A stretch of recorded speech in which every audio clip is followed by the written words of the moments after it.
Mr. Chairman, this is a bipartisan amendment offered in cooperation with my good friend, the gentleman from Louisiana, Mr. Cedric Richmond.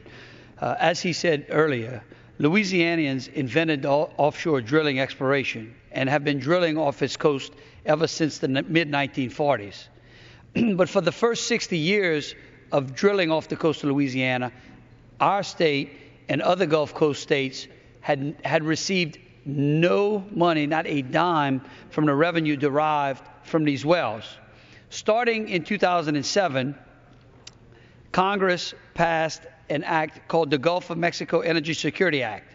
This act provided that a small portion of offshore revenues would finally start to trickle in to our Gulf Coast states. Those of us in the Gulf Coast states will continue to receive a small portion of those revenues through 2017, when, at that time, we will start to receive the 37.5% of the offshore revenue of each of those wells producing at that time. However, in GOMESA, it included a cap, which collectively those 4 Gulf Coast states could never receive more than a collective amount of $500 million.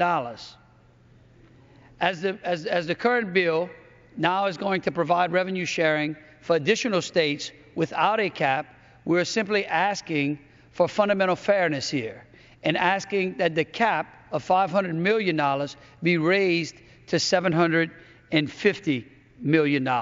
And that's what this amendment does. This amendment simply raises the collective cap amongst those 4 states from 500 to 750, reminding everyone that that there will be no cap on the additional states. I yield back and reserve the balance of my time. The gentleman from Louisiana reserves. For what purpose does the gentleman from Massachusetts seek recognition? I rise in opposition to this amendment. The gentleman from Massachusetts is recognized for 5 minutes. Thank you, Mr. Speaker. If this amendment passes, Mardi Gras will come on the Wednesday before Fat Tuesday this year.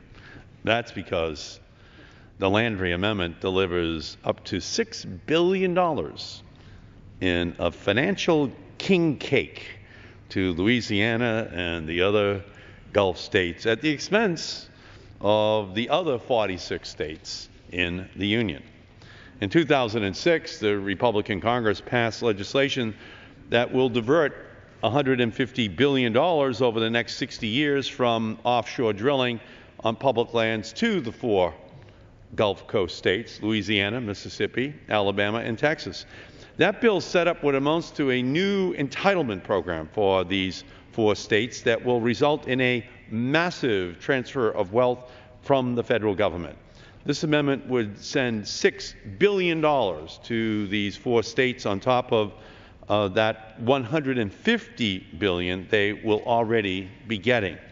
These oil and gas resources on public lands belong to all the American people, not just those of the adjacent states. They are public resources that belong as much to someone living in Kansas or Massachusetts or Hawaii as they do to someone in Louisiana or Texas. These are resources that should help every American, not just a select few. The revenue generated from these public resources goes to the federal treasury to help pay for Medicare and Medicaid. It helps to pay for our national defense. We can no longer afford to continue this diversion of taxpayer funds to these 4 states. We need this revenue to reduce our deficit and get our fiscal house in order. I had offered an amendment that would have recovered the $150 billion we are going to be sending to these 4 states that the majority did not make in order. And now this amendment would take us in the complete opposite direction. So I commend the gentleman from Louisiana. I can't blame him for trying to get even more federal money directed to his home state under this program. But if you come from one of the 46 states that is not, let me enumerate them again, Louisiana, Mississippi, Alabama, or Texas, you would have to be crazy to vote for this amendment, because they're going to take money away from your states, away from your Medicare beneficiaries, away from your contribution to the defense budget, because it will be higher in all those other states, because this money is going to be sucked out of the federal treasury like through a straw right into the state of Louisiana, Alabama, Mississippi, and Texas. So if you vote for this amendment, you are voting to send that money, $6 billion, directly from your state to the gentleman from Louisiana state. I urge all members of the Louisiana delegation to vote against the Markey Amendment. And I would give a similar recommendation to the other members from the other 3 states. But if you don't come from one of those 4 states, why would you send $6 billion to those states that should be in the federal treasury to be used for all the citizens of our country? At this point, I would yield back the balance of my time. The gentleman from Massachusetts yields back the balance of his time. The gentleman from Louisiana is recognized. How much time, Mr. Chairman, how much time do I have? The gentleman from Louisiana has 3 minutes remaining.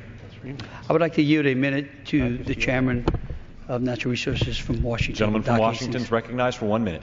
Thank you, Mr. Chairman. I would just point out the underlying bill vastly expands the number of states that be eligible for revenue sharing to far beyond those 4 states that the ranking member mentioned.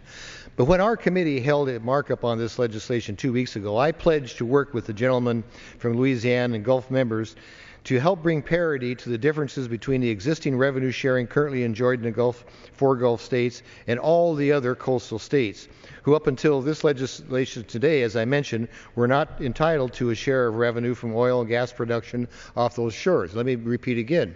Under this legislation, more states will have an opportunity to share this.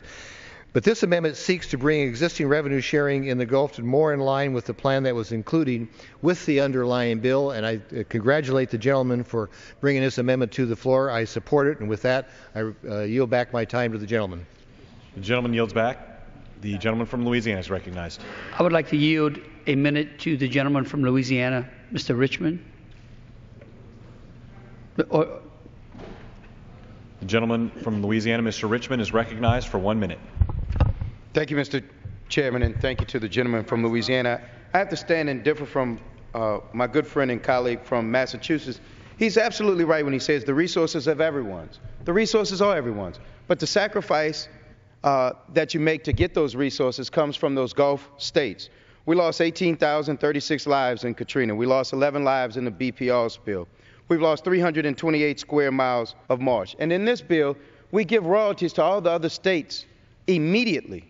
What we're asking from Louisiana is that without a cap, what we're asking is that in 2016, when we start to, actually 2023, to give us the 37.5%. However, we're willing to cap it at $750 million, as opposed to the unlimited amount that all the other states under this bill would do. And then I think in 2006, Congress recognized that the Gulf Coast states were bearing the brunt of our energy production in this country.